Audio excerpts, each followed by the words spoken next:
I wandered lonely as a cloud. मैं अकेले एक बादल की तरह भटक रहा था। दोस्तों, पोएट खुद की कंपेयर एक अकेले बादल से करते हैं जो स्काई में बिना किसी उद्देश्य के घूमता है। यह लोनलीनेस और सेल्फ रिफ्लेक्शन का सिंबल है। That floats on high over vales and hills, जो घाटियों और पहाड़ियों के ऊपर ऊंचाई पर तैरता है। बादल का तैरना एक शांत, सेमलेस और इंडिपेंडेंट अप्रोच को शो करता है। When all at once I saw a crowd, जब अचानक मैंने एक भीड़ देखी। दोस्तों, यह लाइन उस अनएक्सपेक्टेड जॉय को एक्सप्रेस करती है जो कुछ ब्यूटीफुल व्यू से होती है। A host of golden daffodils, सुनहरे गोल्डन डैफोडिल्स का एक ग्रुप। दोस्तों, होस्ट वर्ल्ड फ्लावर्स की अबंडेंस एंड यूनिटी को शो करता है और जो गोल्डन हैप्पीनेस वार्मथ का सिंबल है। Beside the lake, beneath the trees, झील के किनारे, पेड़ों के नीचे। दोस्तों, यहाँ एक शांत और नेचुरल सीनरी पिक्चर्स को प्रेजेंट करता है। Fluttering and dancing in the bridge, हवा में फड़फड़ाते और डांस करते हुए। दोस्तों, फ्लावर्स को लिविंग फॉर्म में दिखाने के लिए पर्सोनिफिकेशन का यूज किया गया है, जिससे वे फुल ऑफ जॉय अपरेंट होते हैं। Continuous as the stars that shine, जैसे स्काई में स्टार्स लगातार चमकते हैं। दोस्तों, डैफोडिल्स को स्टार्स से कंपेयर करके उनकी इन्फिनिटी इन डिवाइनिटी को शो किया गया है। And twinkle of the milky way, और जो मिल्की वे में चमकते हैं। यह कंपेयर फ्लावर्स को मैजिकल और अमेजिंग प्रॉपर्टीज प्रोवाइड करती है। They stretched in never ending line, वे एक अनंत रेखा में फैले हुए हैं। दोस्तों, पोएट कहते हैं कि यह हाइपरबोल फ्लावर्स की वेस्टनेस और पोएट पर उनके इफेक्ट को एक्सपोज करती है। Along the margin of a bay, एक खाड़ी के किनारे पर। दोस्तों, यह लाइन नेचर की शांति और ब्यूटी को जमीन पर उतारती है।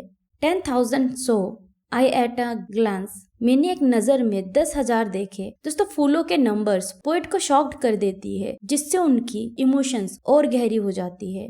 Tossing their heads in sprightly dance, अपना सिर हिलाते हुए प्लेफुल डांस में। दोस्तों, फ्लावर्स का फिर से ह्यूमनाइजेशन किया गया है, जो उन्हें जॉयफुल और लाइवली शो करता है। The waves beside them danced but दाई, उनके बगल में लहरें भी नाच रही थी, लेकिन यहाँ तक कि पानी की लहरें भी लाइवली लगती है, लेकिन फ्लावर्स उनसे ज्यादा अट्रैक्ट लगते हैं। Outdid the sparkling waves in glee, उन्होंने चमकती लहरों को हैप्पीनेस में मात दे दी। डैफोडिल्स की हैप्पीनेस नेचर के अदर एलिमेंट्स से ज्यादा है। A poet could not but be gay, दोस्तों, पोएट मानते हैं कि इस तरह के ब्यूटीफुल व्यू किसी को भी हैप्पी कर सकते हैं। इन सच अ जोकन कंपनी, दोस्तों, जोकन वर्ड उस खुशी को एक्सप्रेस करता है जो डैफोडिल्स के एसोसिएशन में फील होती है, ऐसे जॉयफुल साथ में।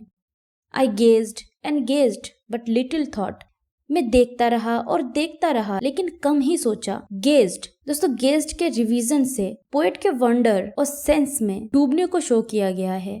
What wealth the show to me had brought, इस सेंस ने मुझे क्या वेल्थ दिया। दोस्तों, यह wealth emotional and spiritual prosperity को पॉइंट आउट करता है, जो इस एक्सपीरियंस से मिली है। For often when on my couch I lie, कई बार जब मैं अपने सोफे पर लेटता हूँ। दोस्तों, पोएट उस मोमेंट को याद करता है जब वह अकेला होता है और थॉट्स में खोया होता है। इन वेकेंड और इन पेंसिव मूड, इम्प्टी या रिफ्लेक्टिव मूड में। दोस्तों, डैफोडिल्स की याद पोएट के खालीपन को भर देती है और उसे सुकून देती है। They flash upon that inward eye, वे उस इनर आई के सामने चमकते हैं। दोस्तों, इनर आई इमेजिनेशन और मेमोरी को शो करते हैं, जो खुशी के सेंसेस को अलाइव करती है। Which is the bless of solitude, जो सॉलिट्यूड का प्लेजर है। दोस्तों, यह लाइन शांति और स्पिरिचुअल प्लेजर का इम्पोर्टेंस बताती है। And then my heart with pleasure fills, और तब मेरा दिल खुशी से भर जाता है। दोस्तों, डैफोडिल की कमेमोरेशन पोएट के दिल को खुशी से भर देती है। And dances with the daffodils, और डैफोडिल्स के साथ डांस करता है। दोस्तों, यह पोएट के नेचर के साथ गहरा जुड़ाव को शो करता है।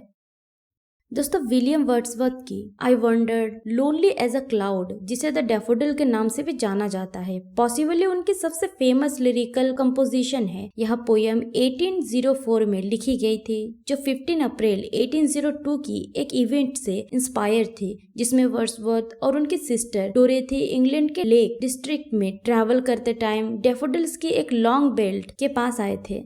इसे पहली बार 1807 में पोयम इन 2 वॉल्यूम्स में पब्लिश किया गया था और 1815 में इसका रिवाइज्ड एडिशन पब्लिश हुआ था।